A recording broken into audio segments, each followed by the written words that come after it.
Hello, my name is Ashley Phillips, and welcome to my Performance Management Workshop presented by Human Resources at Plymouth State University.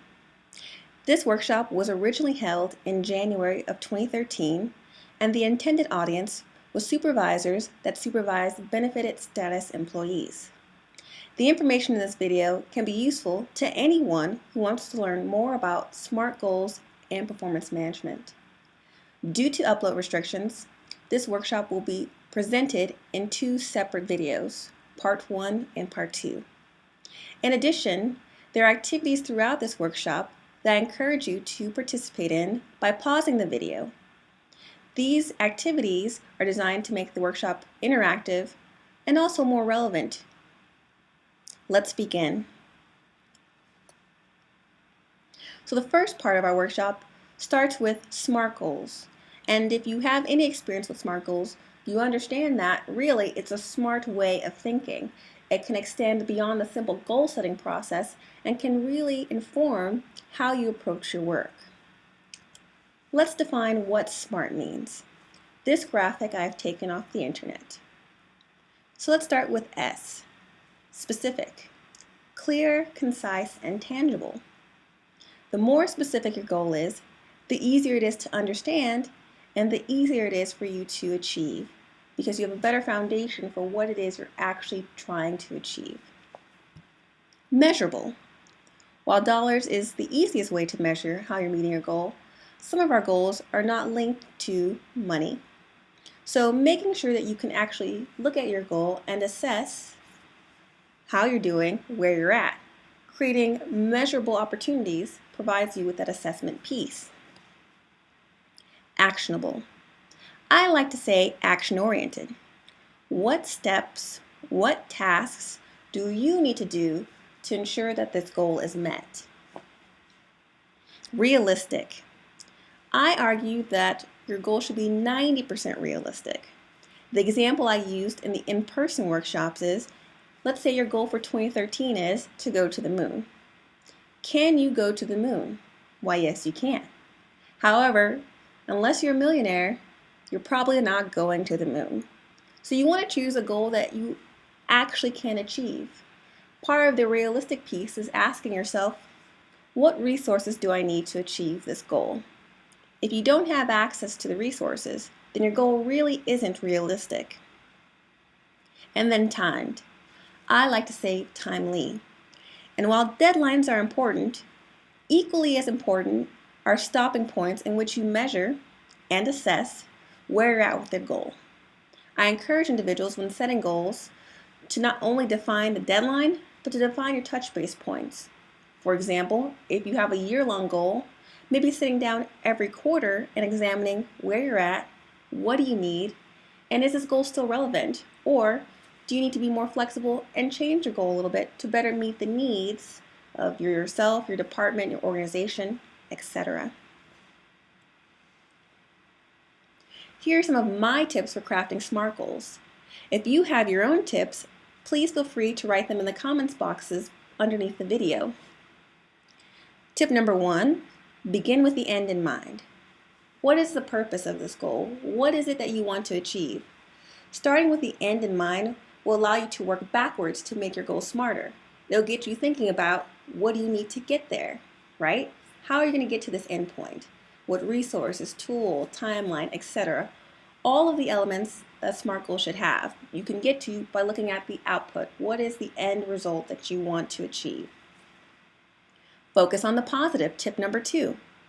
A lot of times when we set goals, we're setting goals because we believe that there is a deficiency in ourselves, our department, etc.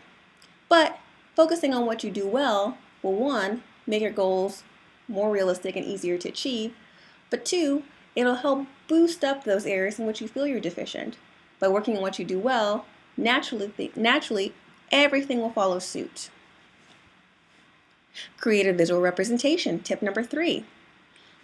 Easiest way to do this is to take your goal, type it, I say put it in a nice font, print it, and hang it over your computer. That way, every day you can look at the goal and ask yourself, what am I doing in my day-to-day that's helping me to achieve this goal? Employee buy-in. This is especially important for supervisors when developing goals for your employees or departmental goals. In order for goals to be successful, everyone has to feel invested in the process. They have to feel like they're able to contribute and that they play a role. So engaging your employees in the process is important for the overall success of the goal.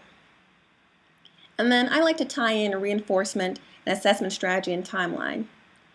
The more you can go back to your goal and assess where you're at on a set timeline, the more the goal will be reinforced and the better likelihood that you'll have of achieving it. So you want to constantly revisit the goal when appropriate. Again, I say in the day-to-day because, as we'll see, if your goal is in line with the mission, the objectives of your institution, more likely than not, you're already doing steps in your day-to-day to help achieve it. So let's look at our first activity. If you're a supervisor, review a previously set performance goal for an employee. If you're an employee, review a goal that you either set for yourself or ideally that you and your supervisor set together for you, and ask yourself these questions. Is it SMART? How can you recraft this goal to make it smarter?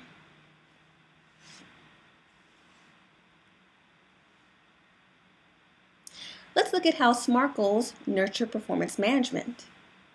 Development of SMART goals for the individual and the department should be strategically aligned with the university's goals and mission.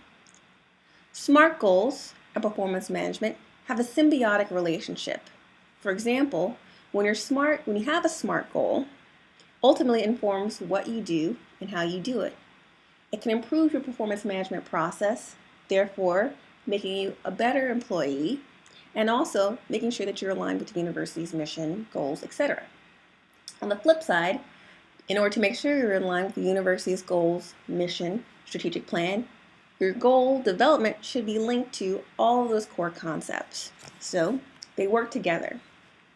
I want to showcase this, so please look at the link below. You can click that. It will take you to a new window that showcases Plymouth State University's 2012 strategic plan. I have chosen 4 priorities from the strategic plan that were linked with the goals that emphasize the importance of performance management. Let's look at what I have. Improve programs through appropriate assessment and through development of a culture of evidence.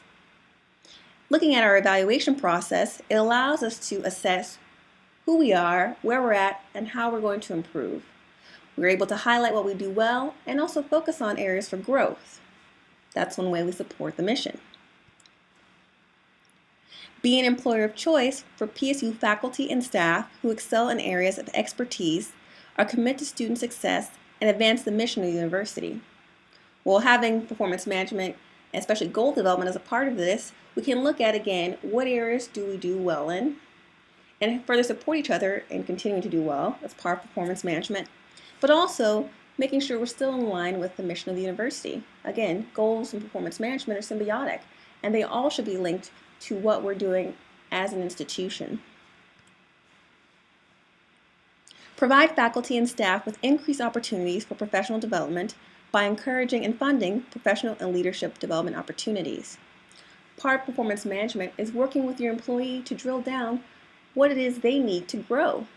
So professional development opportunities, such as this video, are a great opportunity for us to support the mission of the university while encouraging and shaping ourselves as individuals. And then lastly, assessing and enhancing operational effectiveness and efficiency. If an evaluation process doesn't do this, then I don't know what does. So let's move to the next activity and the end of part 1 of the video. Looking at our strategic plan for 2012, choose one priority. What is one way your department supports this priority through day-to-day operations and activities? You may find that your department supports many of the priorities, but just look at one and look at what you and your employees do in the day-to-day. Chances are you do a lot to support the mission of the university.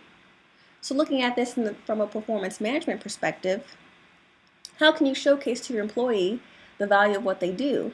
Well, one is by showing how it contributes to the overall success of the institution.